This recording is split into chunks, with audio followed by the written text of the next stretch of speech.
It was difficult for most of us to comprehend the cruelty of those who control the drug trade in Colombia and the unspeakable suffering often endured by young people who become ensnared in their illegal activities. Today on the Lean to the Left podcast, journalist Paula Delgado-Kling takes us to her homeland, where she examines the life of a young Colombian girl who became a child soldier in the guerrilla group, the Revolutionary Armed Forces, or the FARC. It's all in her new book, Leonor, The Story of a Lost Childhood, which she'll share with us in this episode ahead. Stay with us. Welcome to Lean to the Left, home of no-holds-barred commentary, plus interviews with fascinating people, some of them top experts, others simply with interesting stories to tell. You'll never know who'll show up at Lean to the Left. Now here's your host, Bob Gaddy. Now, Paula Delgado-Kling holds degrees in comparative literature, French civilizations, international affairs, and creative writing from Brown University, Columbia University, and the New School, respectively. Leonor, for which she received 2 grants from the Canadian Council for the Arts, is her first book. Born in Bogota, Colombia, and raised in Toronto, Canada, Delgado-Kling now resides in New York City. For her book, Paula followed Leonor for 19 years, from just after she became an active FARC member, forced into sexual slavery by a commander 34 years her senior, through her rehabilitation and struggle with booze and drugs, to her more recent days as the mother of 2 girls. Leonor will be published January 23rd and is available for pre-order now from Amazon and on her website, which is pauladelgadokling.com. And it's Paula, Delgado, Kling, Kling.com. In fact, you can meet Paula and attend her readings, both in New York City and Coral Gables, Florida. Her first appearance is Tuesday, January 23rd, from 6 to 7:30 p.m. at Shakespeare and Company, which is at 2020 Broadway, Upper West Side. Then on Sunday, January 28th, Paula will be at Books and Books, 265 Aragon Avenue, Coral Gables, Florida, starting at 4 p.m. Hey, Paula, thanks for joining us today on the Lean to the Left podcast. Hi, Bob. Thank you so much for having me. I'm just excited to talk to you. You've got quite a story. Now, you're from Colombia, so what was your childhood like there? So I was born, yes, in Bogota, and my childhood was very sheltered. I was born into a family where my grandfather had quite a bit of business success. He started Colombia's first airline. He started a construction company, which is still in our family business, still 4 generations later. Wow. There's thoroughfares and stadiums and schools named after him. Wow. And also, yes, he was also the mayor of Bogota for 4 times. He was the mayor of Bogota. So by the time that I was born, it turned out that the violence was coming into the cities more and more. And unfortunately, his fame brought violence to our doorstep. So my childhood was sheltered in a way. I've never been in Colombia without the presence of bodyguards wherever I go. Wow. So I was very sheltered. I wouldn't say naive, because I was aware of what was happening around us, but I just never had that freedom that kids have to be themselves without the eye of someone on them. Well, talk to me a little bit about the violence that you had. You still have bodyguards when you go there, right? Yes. The violence for this book, I traced it back, and it really began since the very beginning of the birth of Colombia. Mm-hmm. The violence has been being recycled since I could trace back to the War of 1899 between the conservatives and the liberals. There was a civil war. Then that recycled itself to the era of what they even call la violencia, the violence era in the 1940s, and it continued to be a civil war between liberals and conservatives again. And this time, communism came into the picture as well in the 1940s. Right. And since it's been a recycling. And funny enough, I even found a reference from the War of 1899 to the 1940s. What people did is that they buried the arms and then they went to find them, dig them up for the 1940s. And this continues to happen. Like I'm sure it's happening now that they bury arms, they bury ammunition, all of that, and then come back to it. So it's a recycling of a conflict that never really resolved itself. You talk about their civil war between conservatives and liberals. What do you think's going on in this country? Yes, it's a very dangerous precedence that could take centuries to resolve itself. Wow. The FARC, which was the North group, came about in the 1940s because there wasn't a political space for them to be heard. Okay. They started out as liberals in liberal towns, and then all their families were being wiped out. Their land was being taken away forcibly, whether it was through violence of guns or whether it was through reforms by conservatives. Right.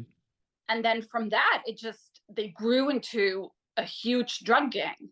But it did start out as a self-defense system. Okay. But here, it is no longer a self-defense system. Okay. Various peace accords with them have totally, absolutely revealed that it's no longer about an ideology or reforms. It's about drugs and the money drugs brings to them. In 2016, there was a peace accord with them through the government of Juan Manuel Santos. He won the Nobel Peace Prize for his efforts. Congressional seats were given to the leaders of the FARC. Several of them abandoned those seats and went on to live in Venezuela to continue to traffic drugs. So they did not want the power of the political power that it brought them, which meant work and policy building and state building. They just want to go back to the drugs. Wow. That's incredible. Hey, in a nutshell. Yeah. So when did you leave Colombia and why? So I left Colombia in February, the first time that I left. We haven't really left. Our family's still there. My extended family's there. I would say that home is still Colombia. But in February of 1983, I was 9 years old. And my father came home from work and he shut himself in his room and he and my mother talked. And what I came to realize many years later as an adult, and I realized it then, but with more clarity as an adult, is that the daughter of one of our family's competitors in the construction building had been kidnapped. And so my parents decided that we had to just leave. So 3 days later, I was living in Toronto. Took a flight to Toronto. Within 6 months, I was a full Toronto girl with the green kilt and the green skirt and the green tie going to the school around the corner. Wow. Great about that. We mentioned like the bodyguards and being sheltered and never having the freedom to be a child. Toronto gifted me that freedom. I would ride my bike to the school and I would ride it home and I had a key to the house and I was completely independent. And I would ride off with friends with bikes and no one knew where I was. And that was wonderful. Wow. You mentioned bodyguards. That means that when you were there as a child, and even now when you go back, you have to have a bodyguard? Yes, yes, yes. Your family has a long history in business in Colombia, in the construction business. Is your family perceived as wealthy that they could kidnap you and rip off your family for a bunch of money? Is that what the problem is? Yes, but anybody's a target. Okay. The local store owner with one bodega is a target. Wow. There's extreme extortion of anybody. If you have a motorcycle, you could be extorted. Oh my. It's Oh, there's no control to this. it's hard to, it's just hard to comprehend. At least for me, it just is. So tell me this, Paula, how did your personal experiences in Colombia inform your book about Leonor? Yes. So I started this book when I was 27 years old. All And right. imagine being 27, first book, not knowing exactly what you're getting into. I began this book when I was a graduate student at Colombia, and it Okay. began out of curiosity because I was writing a paper for one of the human rights classes Okay. about China, and I could not find any information about it. Okay. So I went to Human Rights Watch, and even just then, this was 2001, they were beginning to put together a report about child soldiers and the rights of children in Colombia. And that was it. So how it informed me is, first of all, it was that the information was going to be very difficult to come about, and that I was one of the pioneers to try to find that information. Mhm. And two, that any time that I presented myself to any former child soldier, there were a lot of intricacies that maybe of trust that we had to find a common ground. For instance, the first time that I met Leonor, it was very obvious by my Spanish from Bogota with its cadence and kind of lower, like a lower tone, if you Okay. will, Okay. whereas hers from the coast. And there's so much loaded to unpack of race, of class, of geography, of resources, of the way traditionally people from Bogota are treated versus Mhm. people from the rest of the country.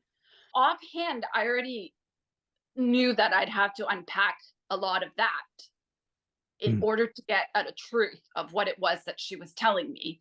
And aside from that, she formed part of the FARC for most of her life until I met her.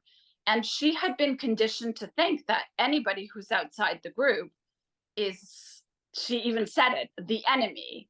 Wow. Or she said to me years later, like maybe 15 years later, oh, I thought it was so funny. I thought you were a spy. And I said, why would I be a spy for who? I don't really understand. And she said, a spy for the government. Then I said, but you're living in a government home. You're being fed by the government. The government's even hired nutritionists to make sure that you get back your health. How is the government the enemy?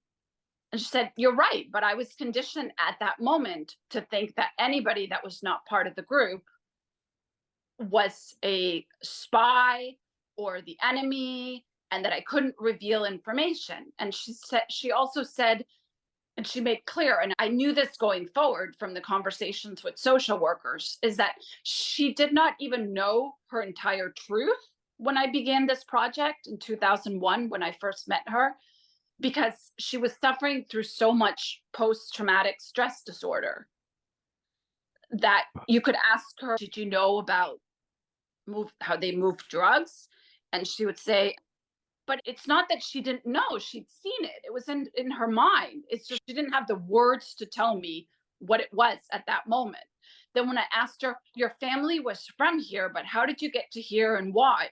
She couldn't put those two things together because her story in her mind was so different from the story she put together later with the help of her own mother.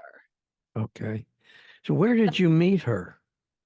So I met her in a government home. So I met her in June 2001. And 2 weeks prior, she had been full child soldier for the FARC. She partook in a battle. The government soldiers captured her, brought her back to an army base, took her to a government rehabilitation program, which she's entitled to under the law because she's a minor. And so this was a group home of kids, former child soldiers in both. Wow. When you say child soldiers, how old are these kids?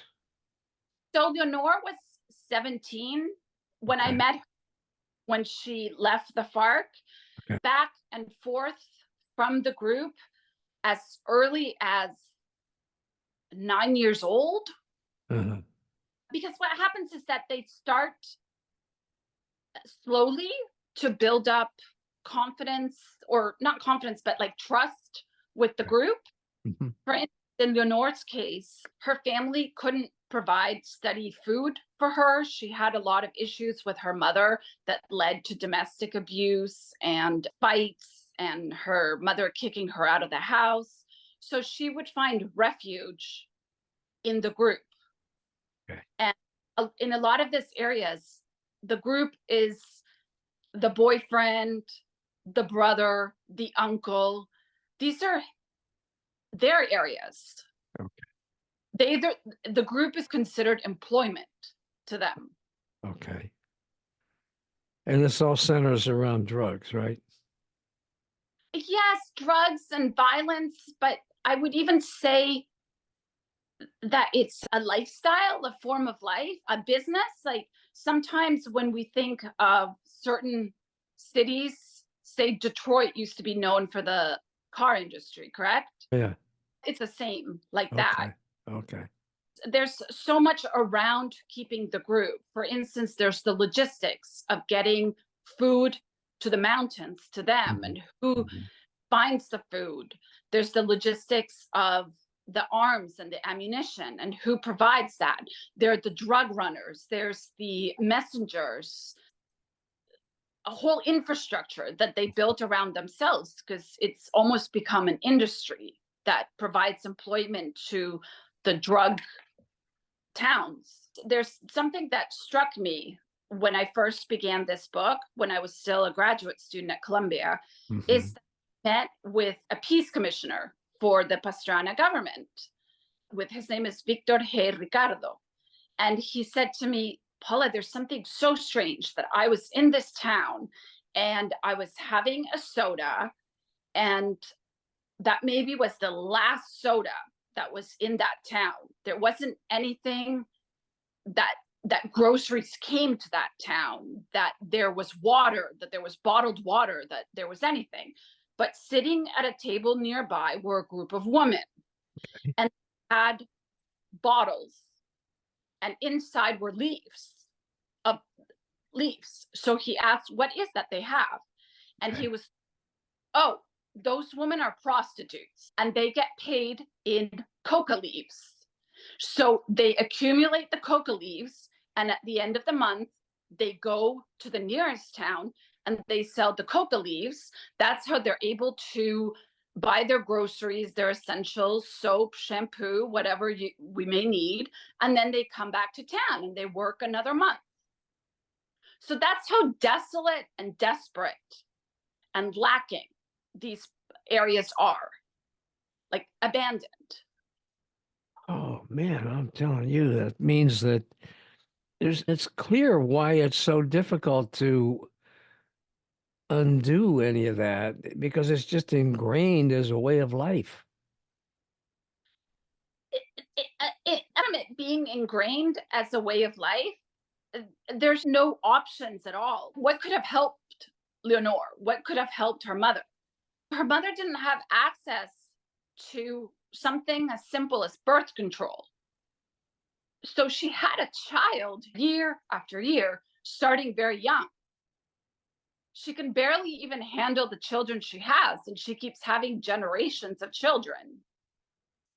Here in the US, we talk a lot about early childhood development and kindergartens, and why it's so important to have access for everybody, Right. from a young age to early schooling, playing with dough and playing with colors and mixing colors and playing in the sandbox.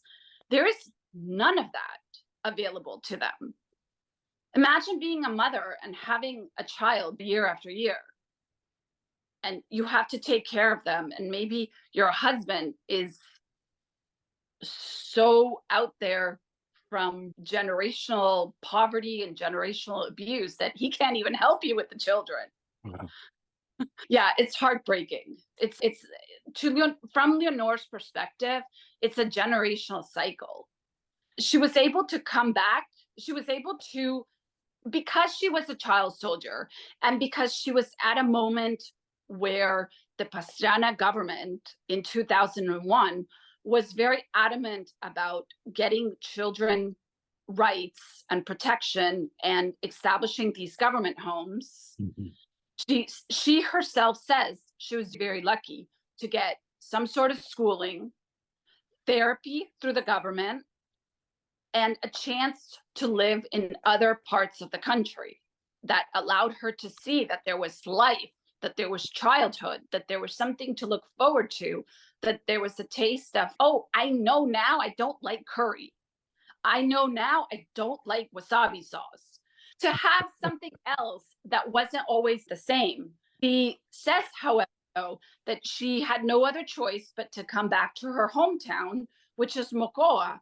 And she refers to that life that she had in the different government homes and in the different cities that she was able to experience and live in, but that her life is the same. She came back to the same patterns. She came back to the same family, to the same abuse, to her two little girls might think differently because she had another perspective, but they're still in the same circumstances.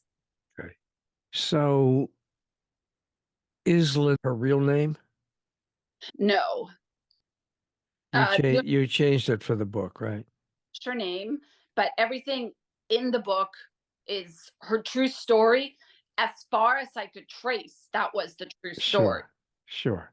It only makes sense that you would change her name. I just wanted to clarify, though, because the way we're talking about her, it sounds like it's her name. What do you think can be done to prevent kids from joining guerrilla groups like this in Colombia? I think first off, a stronger legal system that protects children. Uh-huh.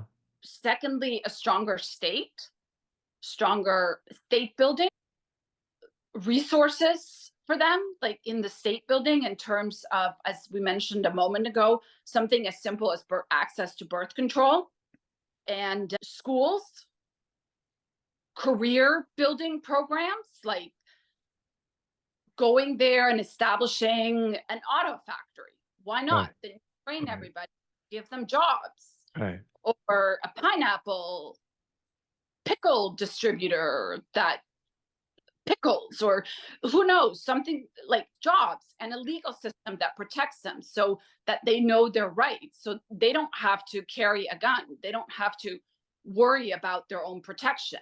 So the mother doesn't have, Leonor's mother moved several times, several towns, to prevent her children from recruitment. Every single time that she had to move, she had to find new housing, she had to find new jobs, she had to find new support system, all of these things. And this was to save her children from recruitment. How many kids did she have? Leonor herself says she doesn't really know. Really? Because one of the things was that when Leonor was very young, they moved for the older children to prevent them from being recruited.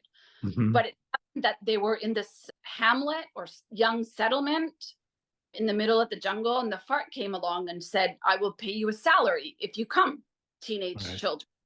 Right. And so the children, knowing that the parents needed the money, said, okay, it's a salary, it's a job. Okay, we'll go. Okay. And that was the first set of children that her mother lost. But Leonor didn't know of their existence until she went through government therapy, and her mother was able to explain to her, you were not the first round of children that this happened to. I'm taken back. I'm just thinking back to what you said about these prostitutes, these young girls that are prostitutes that are paid with cocoa leaves. And then in order to actually get the money for the work that they did, they got to go sell those cocoa leaves somewhere. And obviously that just is exacerbating the whole drug culture in Colombia too, right? Leonor started going to the FARC because she was hungry and she knew that over there in the camp, there was food for her to eat. Right. But also, she recognizes as an older woman now that she was very rebellious, as perhaps all our teenagers are. Okay. And I don't listen to my mother. I don't listen to my parents, which Right. I'm sure all our all of us can understand. Well, sure. The FARC camps were also a chance to rebel, and there was drinking, there was partying, Yeah. there was no supervision. Right. I want to make it clear you keep referring to the FARC, which is the FARC, which is what I mentioned in the introduction, and that's that group that we were talking about. What's that stand for again? Revolutionary Armed Forces of Colombia. Okay. Okay. Now, why should we in America care about any of this? So we've all been reading in the newspapers about the immigration crisis. Yeah, for sure. I know that in New York, you can't go anywhere without it hitting you in the face. Really? Yes. Yes. You read in the New York Times at Port Authority, these buses and busloads of people coming into the city every day. And there's, apart from already New York having a homeless crisis, Right. it's becoming, you can't ignore it. You cannot ignore it. Okay. And a lot of these are immigrants from Venezuela. And Venezuela is completely broken down by the government of Chavez to begin with. Then it was the Right. government over by the government of Maduro at the moment. And there's no state. There's nothing for them to do left in Venezuela. They'd Okay. rather cross the Darien Strip and walk than to face another year of living in Venezuela. Wow. It's Venezuela, but what about Colombia? Venezuela is just one step, a couple of steps away from Colombia. If Colombia lets down its guard about drugs, or government becomes involved even more with, when I say even more, I'll explain in a moment, with drugs, then who knows where Colombia would end up. But it's the same with Central America. Okay. Are a lot of these immigrants that, excuse me, are a lot of these immigrants that are coming to this country, are some of them from Colombia? Some of them are, Mhm. yes, yes. But I think the Colombians who are coming come in more by overstaying their visas. Okay. But it not by walking the way the others do. Right. Okay. You've been working on this project now for over 2 decades. Finally, you've gotten this book done, which I congratulate you for. So, after all of that research and after having lived there and still having connections there, business and otherwise, what do you think can be done to curtail the drug trade in Colombia and its influx into the U.S.? I don't know. That's a whole other 2 decades worth of work. I'm sure. Yeah. That's not an easy. I don't have a. Yeah. You don't touch on that in your book, right? No, Okay. no. My book is really an homage, if you will, to a girl who survived something that none of us could even begin to imagine. Mm-hmm. From the horrendousness of her family life, the domestic she had to withstand, Mm-hmm. to then she's very beautiful. She's very pretty. Then being noticed by a commander 34 years her senior and becoming his sex slave for, I don't know how it, she probably doesn't know exactly how long, but No. I have yeah. to say, I read one of the excerpts that you posted on your website from one of the review sites. And I read it and I didn't want to stop reading it. And it was over and I was sad because it was so powerful. Oh, yes, it is. It's sad. It's very powerful. And I would encourage our listeners and our viewers, if you have an opportunity, pick this book up. It's not just, it's not just a story. It's an important book.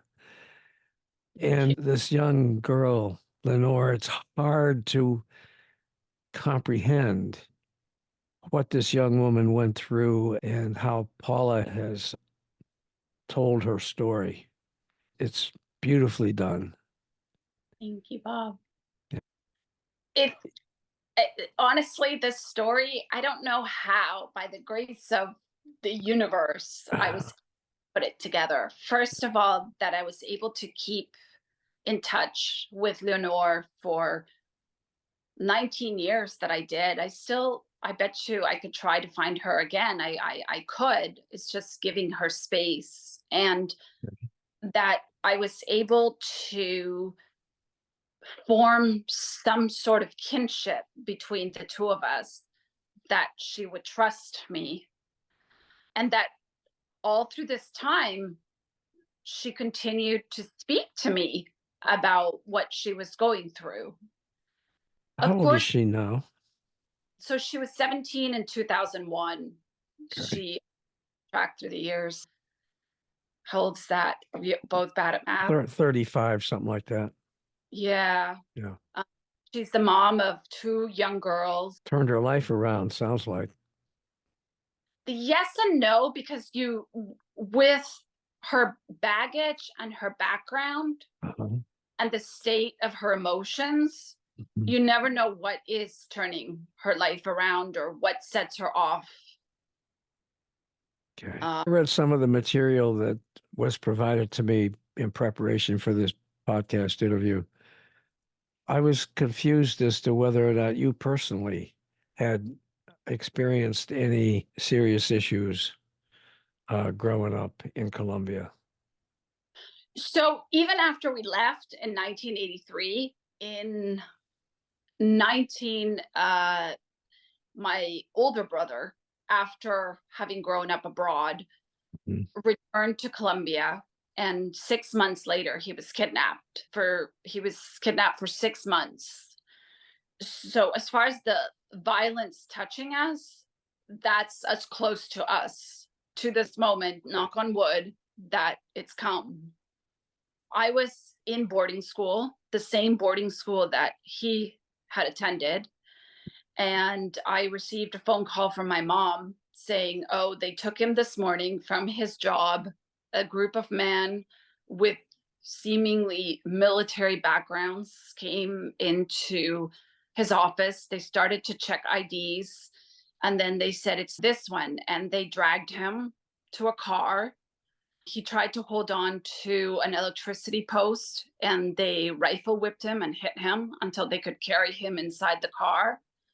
And then he was held in a room for 6 months. And then he came home. How did he escape? It wasn't that he escaped. There was definitely a ransom paid. Oh. And I go into this in the book. Okay. But as mysterious, like, where do you put the ransom, this, that. It's sadly, because this has been going on in Colombia for so long, it's very systematic. Okay. I know I have another cousin who went through what they called express kidnapping, which means, yes, it's terrible. She hailed down a cab which you should never do. You need to call the company and get the cab to come to you. She Wow. hailed the cab, and she was kidnapped for over 24 hours. So they made her go to the cash machine, withdraw, then kept her until the cash machine would allow her to withdraw more. Okay. And then they let her go. And this was people, two men in a cab. Wow. Now So you've lived in New York City. You guys hail cabs all the time. Do you ever think about that? You're standing there in the corner and you're waving down the yellow cab. Are they still yellow in New York City? yeah. Anyway, you're waving down this cab. Do you ever think, oh my God, these might be kidnappers? No. Not in New York City, right? That's amazing. All right, I have another question for you, and I don't know whether it's a fair one or not, but I'm going to ask you. I've had several guests on this podcast to talk about illegal drugs, and two of them specifically have both called for the legalization of all drugs, from pot to cocaine to heroin, essentially saying it's virtually impossible to control and that it's resulting in unfair prison sentences and overcrowding of our prisons. Now, what do you think about that? What I can say is that even if it's legalized, that would not have solved Leonor's life problem. Okay. As these groups then take on something that could essentially, in the beginning, be legal, say gold mining, and they also turn kids into slaves with gold mining. And then so that becomes illegal gold mining. There's reports that these groups are trying to control pharmaceuticals. Wow. As far as Leonor, that would not solve it. That would not have solved her mom's problems with having multiple children year after year. That would not have access to schools, to a healthcare system, to jobs, to something else. That be compared to something completely different to the reality of her life. Understood. Yeah. All right. So, Paula, what do you hope to achieve with your book? You put so much time, effort, sweat, blood, tears, probably. Oh my gosh, so many tears. I bet. Publisher wanted to touch the story because it's not a feel-good story. It's not a love story. It's not. It's a story about a real person with her own tears, her own blood. Right. Perhaps it's too truthful. So in terms of what I was hoping to achieve with the book is to maybe bring some light to the darkness of so many children who live like this. Incredible. Maybe, yeah. I hope that you achieve what it is you're looking for out of this. It's an important, very important topic. This shows us at the end, like you mentioned that you were very sad when you read it. Yeah. But a woman like Leonor is a story of resilience, a story of grit, a story of wanting to find life and happiness and love for her two girls, despite anything that she has gone through. Wow. So it's a story of hope. And I hope people do see it that way, of the human spirit. Does that make sense? Yeah, it does. So you said you had trouble finding a publisher because it's not a feel-good story. It was also perhaps a very difficult story to carry out. Yeah. And as a first-time author, maybe there were a lot of issues around it. So my agent, who's wonderful, I adore her, Anna Gosh, she said to me one 4th of July, Paula, you have to get me footnotes as to every single fact in the book. So I ended up with 65 pages of endnotes. People can Wow. say this is true because it can be corroborated in this report in this way. Wow. It's perhaps it was also a difficult book to find a publisher because Mhm. it's so far out of what we all know, but that to people in Colombia is very common knowledge. So Or, you did, I'm sorry, go ahead, finish. no, I was going to say that Leonor couldn't believe the stuff that stumped me. She said, of course, this happens all the time. Wow. You did find a publisher. Who is publishing the book, which is, I think you said, coming out on the 23rd? This book is published by Or Books, Okay. which is a wonderful publisher. It takes world events very seriously. And I really recommend everyone to check out their website, orbooks.com. How do you spell it? OR Books. Oh, or books. Yes. And an alliance that they have with Evergreen Review. Okay. All right. It's a great publisher because they're ventilating a lot of world events for people who want to know a little bit more beyond headlines. Okay. So the book is being published on the 23rd of January. Can people pre-order it now? This is going to come out a couple of days ahead of that. Yes, it's been available for pre-ordering for a couple of months now, anywhere Okay. on anywhere online where books are sold. Have you sold any yet? It's hard. I don't know. I can't. You I don't mean, know did you yet? buy one? Did you buy one? Buy one for you? Okay. And where can people find it? I presume Amazon, that's where everything is, but BarnesandNoble.com. okay. And where books are sold. Have you had good response? You've got these two sessions set up where you're going to be reading. Are you having a good reception when you try to do that? Does your agent help you with that? My wonderful PR, Kat Kennedy, is helping me with that. Oh, okay. You've got quite a team, don't you? You got Yeah, an agent, you got a PR outfit. that's yes. No, the response has been really great, really wonderful. Good. I was thrilled to see the review from Kirkus Reviews, Okay. which I did not know, but apparently it's very hard to get a good review from Kirkus Reviews. So that Oh, yeah? made my month. That made your month, huh? Yeah. Okay, that's good. So tell us, if people want to reach out to you as the author, how can they do that? Oh, I'm on Instagram, All just right. Paula Delgado-Kling. Okay. I'm also on Facebook, Okay. Paula Delgado-Kling _author. All right. And I'm on X, which I understand is not as trendy anymore, but I'm also on X under Colombian. I don't know if it's trendy, but you still have to use it if you want to get Do we? attention. I don't know. Like maybe. And then so on my author website, Which is? which is Paula Delgado-Kling.com, Okay. you're welcome to reach out to me. Okay.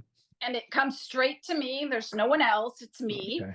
Okay. And for people out there who want to do book clubs or people who want to in school write essays Mm-hmm. or papers, Mm-hmm. I'm open. I'm available if you'd like to reach out. Okay, that's great. Yeah. Okay, Paula. It's been a pleasure talking to you and learning about this. And you guys, I hope you check out her book. I can just tell you from the, I don't know, I guess it's part of a chapter that I was able to read online. The writing is beautiful. She is a really good writer. And it's told in a very easy to read style. And the message is, obviously, we've talked about it. It's really important. So thank you, Paula. Thank you, Bob, for having me. Thank you. Hey guys, I hope you enjoyed this Lean to the Left video and that you found it interesting and informative. Please come back on a regular basis and check out our interviews with guests on topics that focus on progressive politics and the important social issues of our time. Our interview shows stream on Mondays and sometimes on Thursdays, depending on, we have a lot of guests lined up, and this podcast is much in demand by our guests, and we're grateful for that. You can subscribe to our audio version there, to our video shows here at YouTube.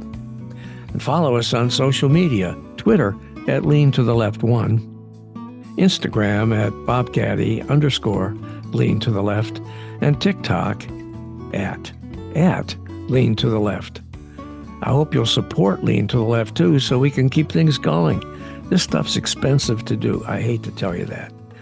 Just click on the Donate tab at the top of the Lean to the Left homepage and contribute by buying me a coffee.